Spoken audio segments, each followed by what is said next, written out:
Thinking about making the move within Utah? Maybe you're thinking about making the move from Salt Lake City to Lehi, or perhaps you're moving from Sandy up to Park City. Regardless of what your intentions are, this is the same situation that so many people find themselves in. So whether you're moving to Utah or within the state of Utah, one of the most complicated things that takes place is buying and selling a home at the exact same time.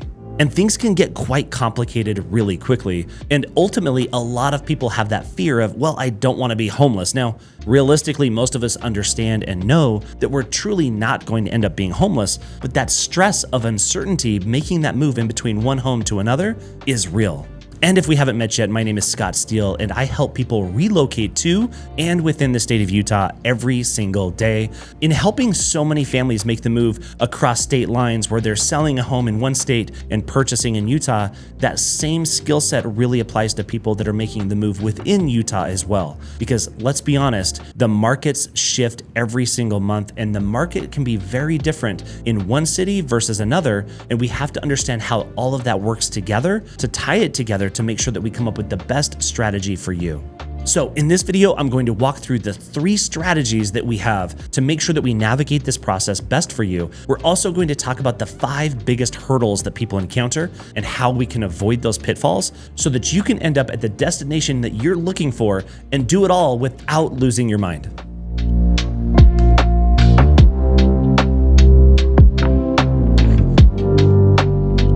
Now, to start everything off, the first key to success here is to understand both markets. Whether you're moving from St. George up to Park City, or you're just making a simple move from Harriman down to Lehi, it doesn't matter. We have to understand the key data points to make sure that we're making the best strategies and the best decisions possible. We need to know days on market. We need to know inventory levels, not only in the market that you're selling in, but also buying in, to understand how to make the best decisions possible. This is crucial to understand both markets. And it doesn't matter that these 2 markets can be very relatively close in proximity. They are different. Every single city, and oftentimes even every neighborhood, has a different market condition, and this really plays into our decision making.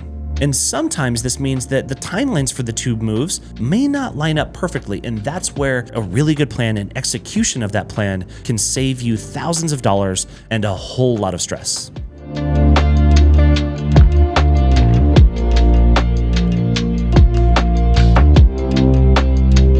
Okay, so let's jump right in. Strategy number 1 is to sell your existing home first and then buy. Now, this does relieve a lot of stress in terms of how people feel the anxiety around selling their house and not having a new home secured, or just feeling like they're going to be homeless in between. This can alleviate that stress to a very great degree, but it doesn't mean that it won't have unintended consequences with added stresses in other ways. For example, if you choose to sell your home first, you're going to inevitably have to find a temporary landing spot. Maybe that's with family, maybe that's a short-term rental, maybe it's something else. Whatever it is, that does add more stress into the equation, but that's a trade-off that you will have to make the decision on. Is it worth saving the stress over here and adding a little bit more stress over here? Well, that's a decision that only you can make. And of course, there are so many solutions here. We have short-term rentals like Airbnb properties, but there's also some properties in the state of Utah where there are complete communities that are designed as short-term or mid-term rentals,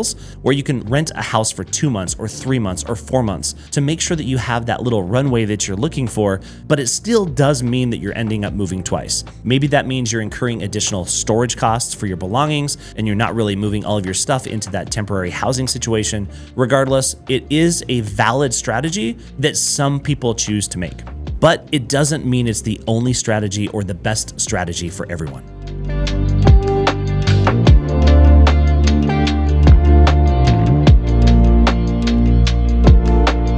Okay, strategy number 2 is to buy first. It's the opposite, to buy first and then sell, but you're gonna have to do this with contingencies or perhaps even a bridge loan. So what does that mean? Contingencies means when you go to make an offer on that new home, you're going to have to make that offer contingent upon you selling your other home. Now, in the event that you make an offer on a property and they accept your offer despite the fact that you have a contingency where you need to sell your home first, you're going to be given 7 days to get your house on the market. That's part of the contract contract. And so you want to be really well prepared. And it's so often when people find themselves in this situation, they feel a little too rushed, and the agent, myself, we can't properly prepare for and list your property in the proper timeline that I think that your home deserves. So let me paint a little picture for you using a story. Let's imagine for just a moment that you're going on a vacation to Hawaii, and you've planned and paid for this vacation. It is fun to plan that vacation, not because you're planning the hotel stays or the flights or the hustle and bustle of getting to the airport.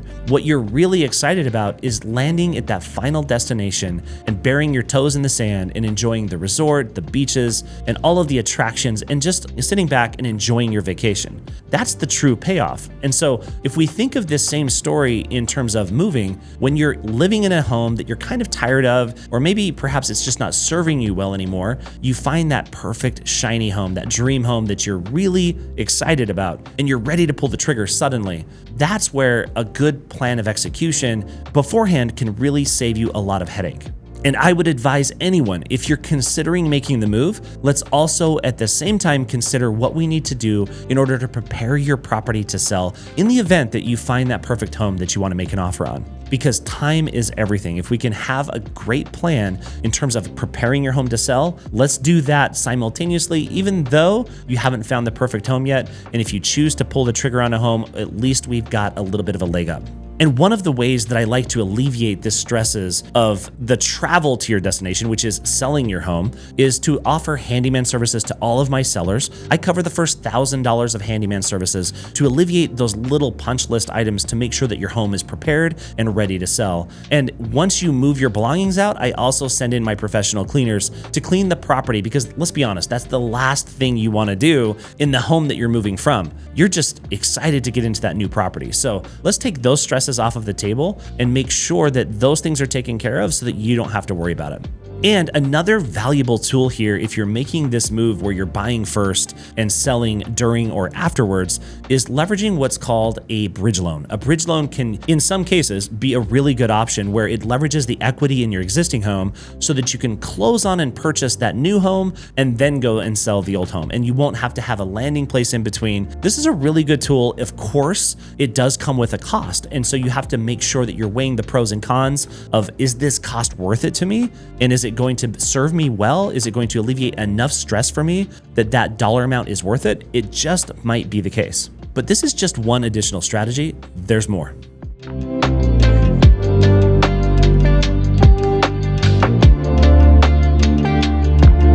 Okay, strategy number 3 is to do a rent back or lease back option when you sell your home. What this looks like and what this means is when you go under contract and you're selling your home, we can actually leverage oftentimes a lease back where we can actually keep possession of the property for an additional week or 2 or even up to 2 months, depending on the loan requirements of the buyer who's purchased your home. And I do this all the time. I see clients of mine that are able to stay in their home for 30 to 60 days after closing. And this buys you a lot of time that you can actually use to go find the next property. This is a really valuable tool. It does come with, its own set of pros and cons. In fact, if a buyer is going to purchase your property and they're not going to take possession of it for 30 to 60 days, they're almost guaranteed going to be asking for some sort of compensation. In other words, there's a cost associated with it. But would you rather pay rent back on the home that you're already living in and not have to move twice? Or would you rather have to move into a short-term rental or another landing place in between? So there's a lot to be said here in terms of this can be a very viable option to alleviate a lot of that stress. It really does, however, play into you've got to rely on the ability and the desirability of the buyer to be able to participate in that. And that's just not the case for everybody. It's not for everyone, but it's definitely a strategy that we can look into and make sure that if that's the direction you want to go, we're going to make sure that we find the buyer that's willing to do so. But then again, it also depends on market conditions. In a market where it's a heavy buyer's market, where the buyers carry the leverage, they're much less inclined to give that up. They're wanting to purchase their home and get into it themselves because that's their vacation, that's their destination. So it depends on market conditions, not only in the market where you're moving to, but the market where you're moving from.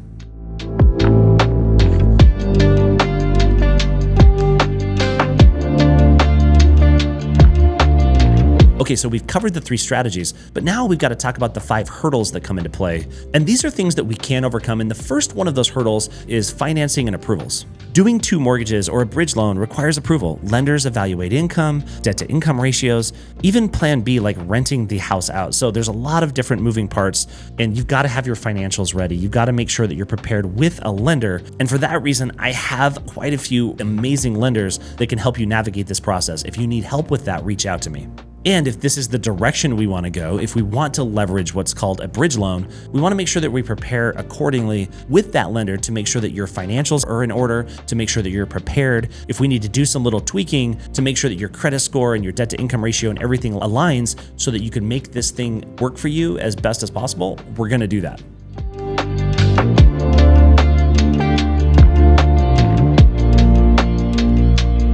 Hurdle number 2, I think this is the one that keeps people up at night the most. That's coordinating timelines, because buying your new home typically takes anywhere from 30 to 45 days, sometimes 60 if it takes you a little bit longer to find the house that you really like. But selling your home is a little less predictable. How many days a home sits on the market prior to selling can vary greatly from market to market and can be very different based on what time of year and seasonality, as well as market conditions overall. And to complicate things even further, what if the days on market sits at 60 days and you list your home and we have offers in the first 4 to 5 days and you're ready to go under contract and sell your home? You can't really predict what buyers are going to do sometimes, because humans are just flat out unpredictable. So even though days on market might be 60 days, we might sell your home in 5 days. And conversely, it might take longer. So coordinating these timelines is crucial. And this is where coming back to realistic expectations is crucial as well, and market knowledge. Market knowledge is the basis for everything. If we know the activity and the buyer pool that's out there, we can better predict what's going to happen.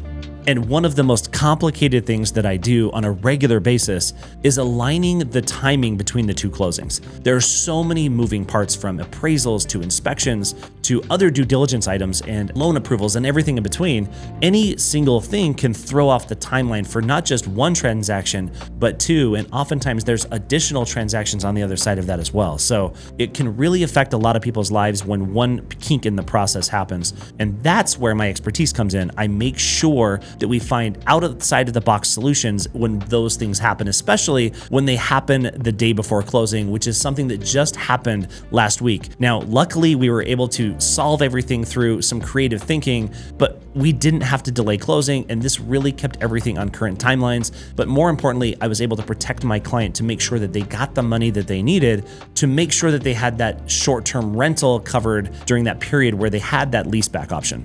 And it's always a goal of mine as well to kind of give you a little bit of a buffer as well. Sometimes that's just 2 or 3 days, sometimes it's 5 or 7 days, but regardless, having that little buffer where you can move out of your home and go move your belongings into the new home and have that 3 to 4, maybe 7 day buffer is really, really helpful.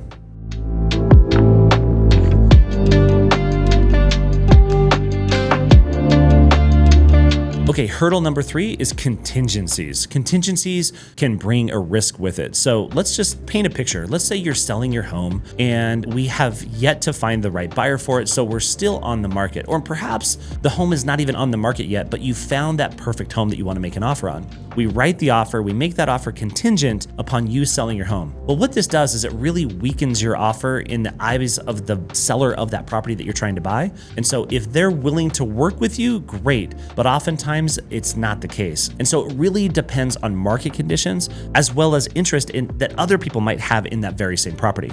Because if that seller or that builder feels like they can sell that property without a contingency, they may choose to decline or reject your offer. And sellers and builders oftentimes do reject offers that have these contingencies. So it might limit your options as to what house you can purchase. Now, to help us get through this hurdle, oftentimes I can offer shorter contingencies or other options as a backup option if your home doesn't sell. And sometimes this can really alleviate the stress on the part of the seller for the home that you're trying to buy. So if we can make this offer more appealing to them, even though and despite the fact that we have those contingencies, that's the goal, because that will help us work together to get to a successful closing. And adding those creative touches, adding the ability to maybe perhaps do a bridge loan, just makes your offer that much stronger and gives you more bargaining power.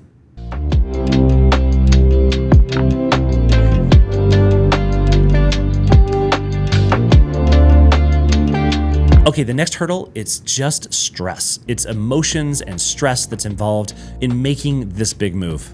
Now, I would argue that moving from one state to another even adds that many more layers of stress, but that's not to downplay the stresses that are caused when you're making the move within the same state as well. You're changing schools, you're changing lifestyle, you're changing so many things that impact you on the daily. This is definitely emotional and stressful, and if you don't think it's emotional, just wait until that day when you're walking out of your old home.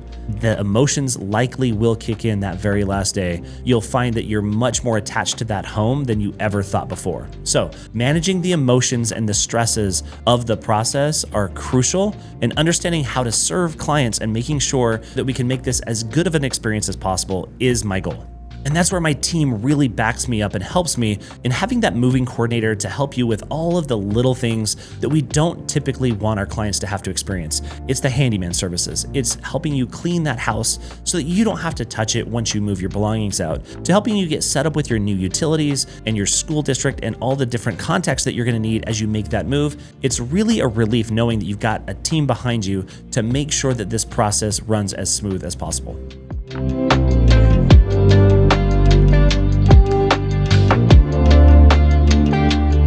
Okay, the next hurdle is market variability. The market here in Utah, as well as elsewhere, changes on the monthly basis. It can constantly be evolving.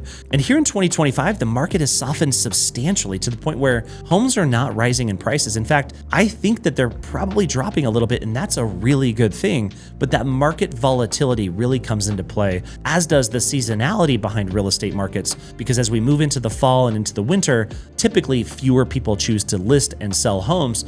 All of these factors really play into our decisions. That's not to say that you only want to sell your home in the springtime, because that's when everybody wants to sell their home. The best time to sell your home is when it's best for you, and when it's best based on current market conditions, based on how many buyers versus how many sellers are in the marketplace. Now, 3 of the last 4 years, in my opinion, based on looking at the data, January has been the best time to sell your house. This kind of flips the narrative as to what we commonly think in terms of the best time to sell your house. Who knows what's going to happen the remainder of this year or this coming January, but we want to make sure that we understand the data and making sure that we're positioning your property in its best light at the best time to get you the most money with the least amount of stress.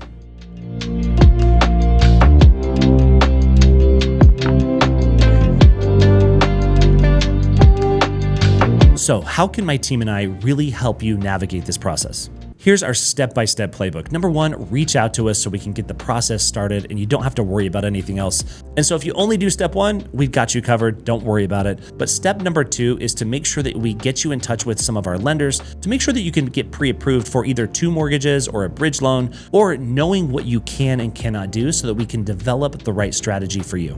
And then together we decide your priority. We decide the strategy that's best for you. Do we sell first? Do we buy first? Do we leverage some sort of contingency or bridge loan? That's something that we're going to talk about and decide which one is best for you. Then we're going to strategize and create a realistic set of expectations and timelines and built-in buffers so that we know that we can go into this with the best amount of confidence to make sure that we make this process as good as possible.